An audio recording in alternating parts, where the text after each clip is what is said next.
3 மீன்கள். ஒரு குளத்தில் 3 மீன்கள் இருந்தன. அவற்றின் பெயர் வருமுன் காப்போன், வருங்கால் காப்போன், வந்தபின் காப்போன் என்பனவாகும்.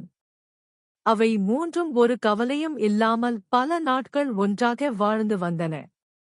ஒரு நாள் வலைஞர்கள் வந்து நாளை இந்த குளத்தில் மீன் பிடிக்க வேண்டும் என்று பேசிக் கொண்டார்கள்.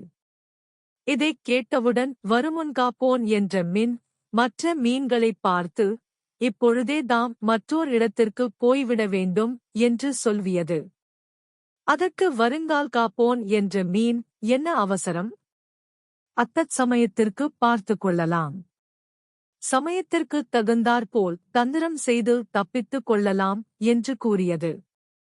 வருமுன் காப்போன் என்ற மீன் இந்தக் கருத்தை ஒப்புக்கொள்ளாமல் அப்பொழுதே அந்த குளத்தை விட்டு மற்றொரு குளத்திற்கு பேரை விட்டது. வருங்கால் காப்போன், வந்தபின் காப்போன் முதலிய மீன்களெல்லாம் அந்த குளத்திலேயே இருந்தன. பேசிச் சென்றபடி மறுநாள் வலைஞர்கள் மீன் பிடிக்க வந்தார்கள். எல்லா மீன்களையும் வலை வீசி பிடித்தார்கள். அப்போது வலையில் அகப்பட்டுக் கொண்ட வருங்கால் காப்போன் செத்த மீன் போல் விரைத்து கிடந்தது. அதைக் கண்டு ஒரு செம்படவன் கரையில் தூக்கி எறிந்தான். அது யாரும் காணாமல் தண்ணீருக்குள் புகுந்து மறைந்து கொண்டது.